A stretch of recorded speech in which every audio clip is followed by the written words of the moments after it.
S'obre el teló. A poc, la llum permet la visió d'un saló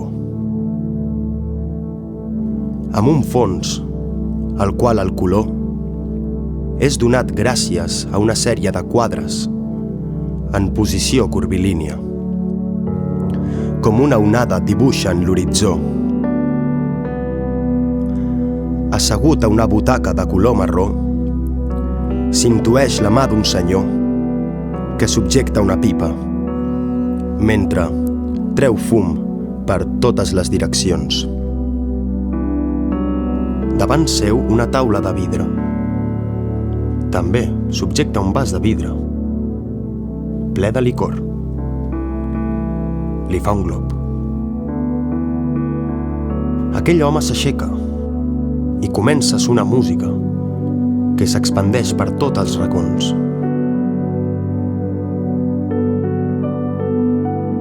Pren un rumb recte més enllà de la tauleta, deixant veure el seu perfil i la seva estètica. Gabardina, barret i ulleres acompanyen la seva essència. Davant seu, una llibreta buida s'emplena de l'imaginari quan amb la música connecta i en veu alta comenta. Tot i res, del revés, com un flux oníric canviant de forma, construint el ser. Calma l'esperit i dona l'habilitat de decidir el camí per l'espai i el temps. Apunta la llibreta. Què seria de l'existència sense conceptes que ens permeten reconèixer l'amor i el valor de la bellesa, per exemple? Segueix escrivint signes en el paper blanc que emplena.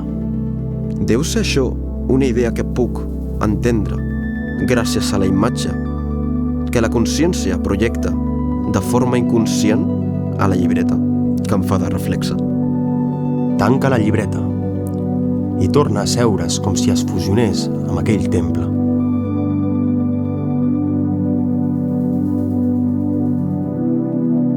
Una escena es contempla. Des del centre es troba un ésser estrany despullat en forma fatal a terra. Sona una orquestra i aquell personatge s'eleva mentre es bofega, com si hagués sortit de l'oceà fent una apnea. La música va increixendo, simultàniament que ell usa el tacte per percebre el seu cos. De cop, comença a experimentar totes les emocions com riure molt fort, plorar, tenir por, s'enràbia i crida botant per aquell lloc com un foll. Alguns dirien. Totes les sensacions juntes esclaten com si ressorgís de dins d'un ou.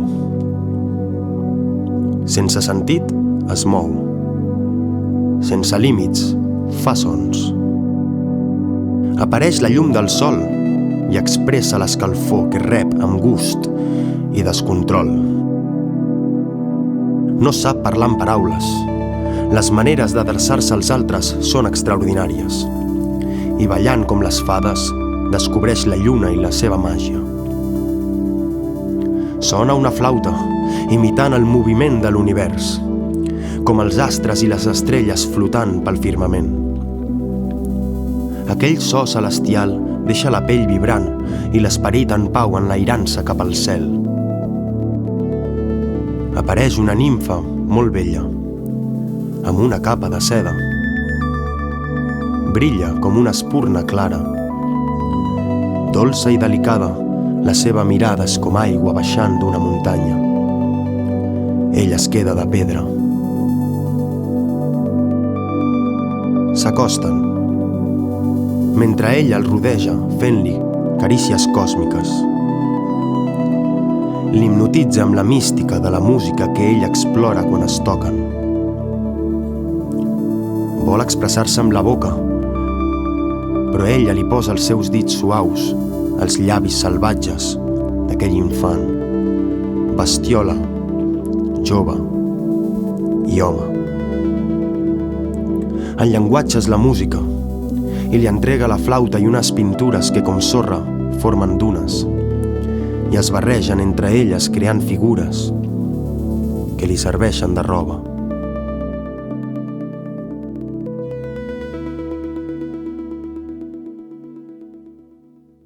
En el nou acte apareix un vespre de primavera, com un miratge. La llum blavosa permet sentir el trànsit entre oposats que s'abracen. El senyor filòsof de la gabardina observa com les llums de la ciutat i del cel comencen a despertar-se. Els seus ulls veuen un llac on es dibuixa tot el que ell projecta des de la seva ment i ho pot veure com un diàleg amb ell mateix. Assegut a un banc de fusta vella, de l'escalinata de la seva esquerra, escolta les petjades d'un ésser que s'acosta. L'acompanya una flauta dolça i unes pintades al seu rostre. Ell l'interpreta com si hagués sortit d'un conte. Mentre el filòsof s'aixeca per començar una conversa, el foll enceta la festa, tocant una melodia i l'envolta. Un to misteriós i molt profund s'escampa per la ciutat com si aquella música fos l'expressió dels arbres, els animals i els arbusts. Això és real o estic somiant? Li pregunta el filòsof fent un esforç mental, ja que aquell cant estava apoderant-se de la seva realitat verbal. El foll gira cada cop amb més velocitat, simultàniament que les notes d'aquell pentagrama imaginari esdevenen molt reals, tan reals que el filòsof no pot parlar i és posseït per aquell mar. Com un nèctar que atrau les abelles del camp, comença a ballar sense parar. El temps es para. Tot el planeta sembla com si es connectés amb aquell tros de món. El foll entra en un estat emocional molt fort. Apareix un cargol que li surt del pit i de la closca surten molts colors que finalment adopten la figura d'un bolet que es va fent gros, construint una caseta que acull els dos. Es desprenen d'ells mateixos, per ser només música que l'autorguen arreu. La nit i el dia es van fusionant al cel, deixant veure com la música, que no es veu però es sent, fa que la ment es relaxi amb el seu moviment. L'energia es tradueixi en pinzells que dibuixen la veu, per deixar que l'inconscient es faci conscient.